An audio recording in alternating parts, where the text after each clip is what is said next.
Alors, dans cette vidéo, je veux vous parler d'un outil du maroquinier, un outil nécessaire pour les bagages, fabriqué par une société française qui s'appelle Régad, qui fait des choses extraordinaires, qui fournit Hermès, Vuitton, Goyard. Enfin, pour moi, je pense que ce sont les seuls à fabriquer cette machine et surtout les fers que je vais vous montrer après. C'est donc une machine à fileter ou une machine oui, une machine à chaud en fait, hein, où vous avez d'un côté un boîtier électrique. Vous avez deux modèles, hein, le petit modèle, le gros modèle. Alors, fait remarquable, j'ai acheté cette machine il y a à peu près 15 ans, la petite, et la grosse, c'est un ancien employé d'Hermès qui me l'a offerte. C'était du déstocké dont plus personne n'avait besoin. Et donc, il me l'a filé. Et ce sont des machines qui ont peut-être 25 ans et qui fonctionnent toujours parfaitement. En cette période d'obsolescence programmée, ça me semblait important. Alors, la machine est fournie avec, ici, donc un interrupteur. Ensuite, un bouton on-off à gauche ou à droite. Je peux brancher sur celle-ci 2 fers et sur celle-ci 1 fer. Vous avez ensuite un potentiomètre vous permettant de régler la puissance de chauffe. Un manche qui va se brancher directement. Un support en bois que vous pouvez fabriquer ou alors qui peut être acheté, avec lequel on va poser le manche. Le but du jeu est tout simplement de préparer des tranches de cuir et de brûler les tranches de cuir pour préparer par exemple des poignées, des choses comme ça. Donc ici vous avez un fer à chaud. Alors je vais vous montrer les différents fers qui existent. Ici par exemple c'est un fer qui sert, alors on va essayer de faire la mise au point, voilà. Donc ça va servir à brûler les tranches d'une poignée. On va prendre la poignée comme ça, puis on va passer les bords.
Une partie filetage,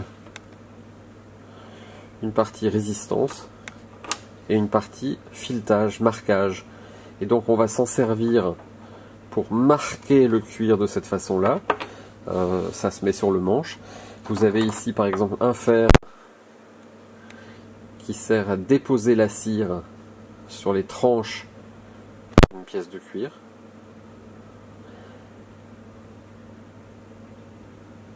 Avant de faire les finitions.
fabrication. Vous avez ici par exemple, ça c'est plutôt un modèle fer à repasser, hein, qui par exemple va permettre de lisser certains cuirs exotiques. Vous avez ici par exemple un fer à fileter mais beaucoup plus large, donc à double gorge. Alors l'avantage de tous ces modèles de fer, hein, nous on en a pas mal, ça va permettre de gérer les côtés et les bords d'une pièce de cuir. Comme c'est du laiton et ici de l'acier, dans certains cas je les ai taillés moi-même pour faire un certain nombre de travaux particuliers, donc il est tout à fait possible de les adapter. Voilà. Je voulais par cette vidéo rendre hommage à cette petite société dont on n'entend pas beaucoup parler, qui fait des outils pourtant totalement indispensables à la fabrication dans le cuir. Tous les maroquiniers ont ce genre de machine, hein, et c'est vraiment très pratique. Voilà, ça se présente comme ça. C'est le genre de machine vraiment qui me semble indispensable. Vous voyez, si je bouge le potentiomètre, je vais avoir mon fer ici qui va rougir. Signe d'ailleurs qu'il sera trop chaud, hein. Et cette partie plate qui est là me permettra de brûler les cuirs et donc de pouvoir lisser le cuir parfaitement sur les poignets. Donc voilà, un petit clin d'œil à cette marque totalement unique, française, qui fabrique et vend et distribue ces petits outils. Voilà. Alors c'est relativement cher, hein, c'est pas donné, hein. Un fer doit coûter aux alentours de 80 € je pense, mais c'est vraiment indispensable lorsque vous travaillez le cuir. Voilà, j'espère que cette vidéo vous aura plu et n'hésitez pas à poser vos questions. À bientôt, au revoir.